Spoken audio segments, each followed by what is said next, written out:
Hey everyone, welcome back to the Live Your Dream Network. Today's training we're going to be discussing on how to build an effective team.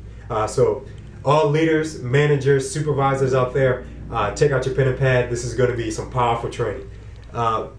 Within the Live Your Dream Network, whenever there's a new associate that comes on board, we give them their starter kit, their packet, which goes over everything that we need for them to be successful.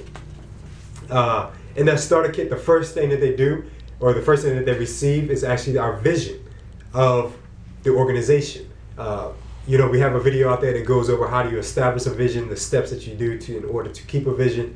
So you want to make sure that you allow your team to actually see what it is that you're seeing, where it is that you're taking them, because people follow vision and people want to be a part of a vision. So it's okay to share your vision with your team.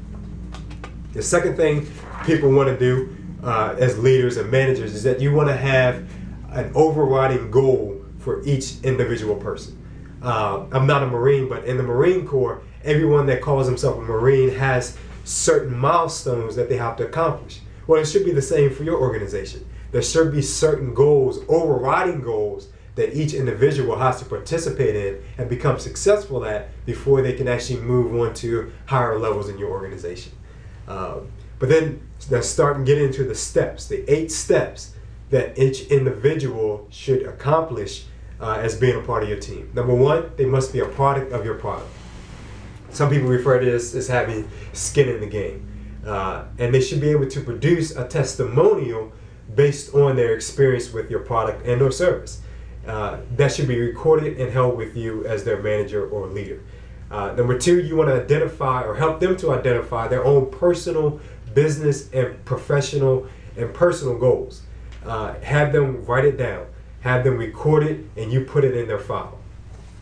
The next thing that you want to help them do is to construct their list. Whatever product or service that you guys are taking to the marketplace, you want to make sure that your new associates are reaching out to as many people as you possibly can. You want to just share the vision, share the plan, share the presentation. That's it. And you just build that list. We're going to go over some things about building a list at the end of this. The fourth thing that you want to do is make sure that your team understands the scripts. Whatever it is that you want to make sure that they convey at each meeting. Now these scripts, let me say something about scripts. Some people have mixed feelings about scripts. Some people say, I don't want to be a cookie cutter salesperson or a puppet on a stick. Well, the purpose of a script is not so much to give you word for word what you're trying to tell the prospect or share with the prospect.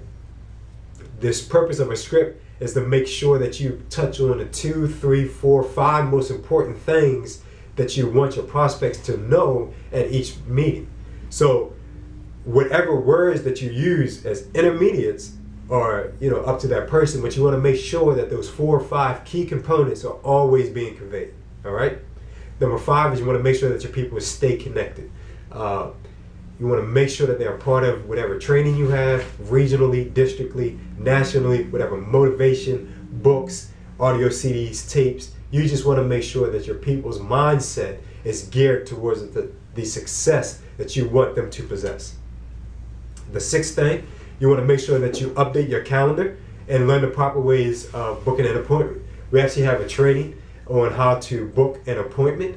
That training goes over the steps and making sure that the prospects understand what it is that you're asking them to do and why you want them to do it. The 7th step is to keep track of your inventory tracker or your integrity tracker. This is very key. We're going to go over the different settings on the integrity tracker. And the 8th step is going to be to make a commitment to your success. Now that commitment could be based on time, it could be based on a dollar figure, but whatever it is, you want to make sure that 8th step is an integral part of developing your new associates as they move through your system. So a couple things we want to touch on real fast. The building a list. You want to make sure that you properly categorize the list. And when you're actually building the list, you just want to put as many names on there as possible. But then, as we all know, that the list should never become static. It should always be updated. It should always be evolving. As you're having different interactions with your prospects, you want to record what their responses are. Some of the main things that we do, we divide them up into whether they're local or not. If someone is local, within 2 or 3 hours, we want to make sure that we are there belly to belly selling. If they're not local, we have to devise a way to get that information out there to them. But then once we start having interaction with our prospects, we want to see what type of person they are. Certain things that we look for, certain qualities that we look for when we're building a team. Are they a self-starter? Do you have to stay behind them? Or can they just motivate themselves? Do they have a strong enough reason why to get up early and go to bed late? Number two, are they coachable? Will they be a part of your team?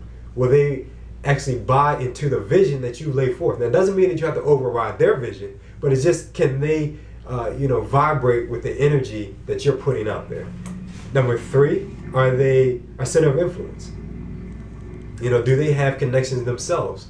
Is partnering with this person going to open you up into an avenue that you never thought that you would be able to operate in?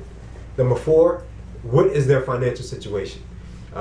It's very important that when we're bringing in new associates, we're not necessarily looking for the wealthiest and the richest, but we're looking for people who are not going to be so burdened by financial burdens that it will distract from establishing and working with you. The sixth thing, we want to make sure that these people have a strong enough desire. Whatever that desire is, it has to be strong enough to them to maintain focus. All right, so that's about building the list. And the thing about the integrity track, I'm actually going to post this a little bit later on, but certain things that we want to keep, remind ourselves of. Number one, are the hours of self-development that we have in our organization. Number two, are the number of calls, emails, or DVDs, cassettes, samples that we give out. We want to make sure that we track that. Number three, the number of appointments that we actually run. We actually sit down with a prospect and go over whatever the presentation it is. The next thing we want to keep track of are the number of meetings and or trainings that we attend. That's a part of step 5, staying connected. We want to make sure that these people are, a part of our network and our experiences. The next thing we want to keep track of are our gross sales, the number of new customers, and then also the number of new people. It depends on the industry or the market that you operate in, the number of new people that we actually sponsor. So in a nutshell, the integrity tracker, which is a part of step 7. You want to make sure that you update your integrity tracker. The number of hours of self-development, the number of samples that you give out, the number of calls that you make, the number of emails that you send out, the number of DVDs that you give away, the number of appointments that you run. The third thing you want to track. The number of meetings that you attend is going to be the fourth thing you want to track. The amount of your gross sales, the fifth thing you want to track. The number of new customers that you bring into your organization, the sixth thing you want to track. And lastly, again, depending upon the industry, the number of people that you sponsor. So I hope that these steps have been beneficial to you. Again, we will get all that information posted. Thank you, and I look forward to seeing you at the top.